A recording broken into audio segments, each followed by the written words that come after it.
रमज़ान में इस्तेमाल होने वाली सबसे ज़बरदस्त चटनियाँ आज आपको मिलने वाली हैं इस वीडियो में। तो जनाब आज हम लोग बनाने जा रहे हैं 4 किस्म की वो चटनियाँ जो कि रमज़ान शरीफ में सबसे ज़्यादा इस्तेमाल होती हैं और बार बार बनानी पड़ती हैं। और ऐसा होता है कि हमारे पास वक्त की कमी होती है, लेकिन आज मैं आपके साथ शेयर करने वाली हूँ ऐसे टिप्स जिसके साथ जनाब आप बनाएंगे और बनाने के बाद आप इसको स्टोर कर सकेंगे और बहुत लंबे अरसे तक आप इसको चला सकते हैं। साथ ही साथ आपके साथ ऐसी टिप्स शेयर करूँगी जिसके साथ ये चटनियाँ ख़राब नहीं होंगी, कोई स्मेल नहीं आएगी, कलर चेंज नहीं होगा। तो जनाब वीडियो में बने रहिएगा, जल्दी से मुझे बताइएगा और जल्दी से ट्राई कीजिएगा कि आपकी ये चटनियाँ कैसी बनी और इसको बनाने के बाद आपके क्या डिफरेंस फ़ील हुआ आपको। वेलकम करती हूँ आपका अपने चैनल सीक्रेट टेस्टी ट्रीट्स में। उम्मीद है आप मेरे चैनल को ज़रूर पसंद करेंगे और ज़रूर प्यार से नवाजेंगे। यहाँ पर जनाब मैंने तैयारी कर ली है कुछ पहले से, और यहाँ पर मैंने जार्स को साफ़ कर लिया है। अमूमन जो भी जैम के जार हमारे पास अवेलेबल होते हैं मैं उनका इस्तेमाल करूँगी। इन जार्स के ऊपर अमूमन स्टिकर लगे होते हैं जिनको हम उतारने की कोशिश करें तो वो रिमूव नहीं होते हैं।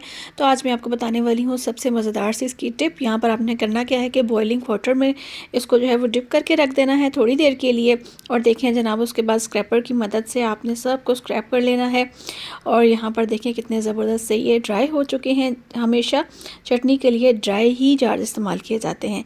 यहाँ पर जनाब पहली चटनी की तैयारी कर लेते हैं। मैंने इमली का पल्प ले लिया है और हमने आज इसकी जो है मीठी चटनी बनानी है सबसे पहले, तो उसके साथ थोड़ा सा पानी ऐड कर लिया है ताकि जो है वो बहुत ज़्यादा खटास ना आए इमली की। हमेशा जब भी हम मीठी चटनी बनाते हैं तो उसके साथ थोड़ा सा पानी एक्स्ट्रा ऐड करना पड़ता है ताकि जो इमली है उसकी खटास ना ज़्यादा हो। और मीठी चटनी जो है वो अमूमन सर्व होती है समोसे के साथ, पकौड़ों के साथ। तो यहाँ पर मैंने ऐड कर लिया है हाफ़ टी स्पून जो है वो चिली का पाउडर, और साथ में सॉल्ट ऐड कर लिया है थोड़ा सा। 1 कप शुगर जाएगी। अब देखिए एक फार्मूला याद रखना है, 1 कप पल्प होगा तो 1 कप चीनी होगी, 2 कप पल्प होगा तो 2 कप चीनी होगी। यहाँ पर काफ़ी मेरी बहनों को मुश्किल पेश आती है कि उनसे जो है वो चटनी जो है वो कंप्लीट गाढ़ी नहीं होती है। तो यहाँ पर ये प्रो टिप मैं आपको देती चाहती हूँ कि आपकी चटनी जो है वो बिल्कुल परफेक्ट बनेगी। और यहाँ पर हम लोग इसको उस वक्त तक पका लेंगे जब तक ये थिक हो जाएगी। मुझे थोड़ी सी पतली चटनी चाहिए थी जिसकी वजह से मैंने इसको ज़्यादा गाढ़ा नहीं किया है। आपको जहाँ तक नीड हो आप वहाँ तक इसको गाढ़ा कर सकते हैं। इसको मज़ीद पकाते जाइएगा। और एक बात और भी है, चटनियाँ ठंडी होने के बाद मज़ीद गाढ़ी होती हैं, तो इस बात का हम ख्याल रखेंगे। चलें जी चलते हैं अपनी नेक्स्ट सॉस की तरफ। जी, तो ये तो मेरी अपनी पर्सनल बहुत फ़ेवरेट है और ये मुझे इतनी पसंद है और इंशाल्लाह मैं आपके साथ शेयर करूँगी तो आपको भी बहुत पसंद आएगी। इसके लिए हमें चाहिए क्या इंग्रेडिएंट्स, हमें एक छोटा सा प्याज चाहिए, लहसुन के 2-3 जवे चाहिए होंगे, और साथ में हमें सब्ज़ और सुर्ख मिर्च चाहिए है, टमाटर चाहिए हमें, और धनिया और पुदीना चाहिए। अब इसके साथ हम एक प्रो टिप आपको बताते चलते हैं। इसको ग्रीन कैसे रखेंगे? इसको ग्रीन रखेंगे हम, इसके अंदर लेमन जूस ऐड किया है जो उसकी वजह से ये इसका कलर बिल्कुल ज़बरदस्त रहेगा, बिल्कुल ग्रीन रहेगी, कोई मसला नहीं होगा इंशाल्लाह। और आप इसको बनाकर फ्रिज में स्टोर कर सकते हैं, जार में रखिए, इंशाल्लाह ये आपकी बहुत सारे दिनों तक चलेगी। और यहाँ पर देखिए जनाब ये सब्ज़ी बिल्कुल जो है ना फ्लैग कलर की, ये वाली ग्रीन चटनी कैसे बनेगी, चलें जी इसको भी बताती हूँ आपको कैसे बनेगी। इसका जो टिप है वही है कि इसके अंदर जो हमने लेमन जूस ऐड किया है उसकी वजह से ये ज़बरदस्ती ग्रीन रहेगी। और इनके इंग्रेडिएंट्स आपको लिखे हुए भी नज़र आ रहे होंगे।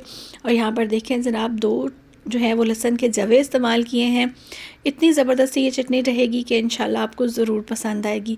तो ग्रीन चटनी बन जाएगी तो फिर उसके साथ जो है वो दही वाली चटनी भी बनानी आसान होगी। तो यहाँ पर मैंने 2 टेबलस्पून ले लिए हैं जनाब इसी ग्रीन चटनी के, और इसी ग्रीन चटनी के साथ मैंने बना ली है दही का जो रायता हमारा बनता है इसके अंदर आप डाल दें। अगर आप थोड़े वेजिटेबल्स डालना चाहते हैं वो डाल दें। तो हमारा जो है वो ज़बरदस्ती 4 वेज चटनी तैयार हो चुकी हैं।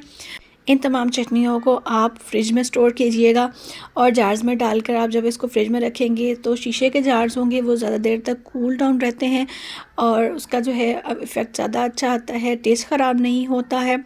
इसीलिए मैंने आपको जार्स में रिकमेंडेशन दी है कि इनका कलर भी ख़राब नहीं होगा इंशाल्लाह। और इसके अलावा जो है वो ये प्रिज़र्व करना भी आपके लिए आसान हो जाएंगी। जबकि मीठी चटनी को आप फ्रीज़ भी कर सकते हैं। मीठी चटनी जो है वो फ्रीज़ नहीं होती है, जब भी आपको नीड हो आप निकाल कर इस्तेमाल कीजिएगा।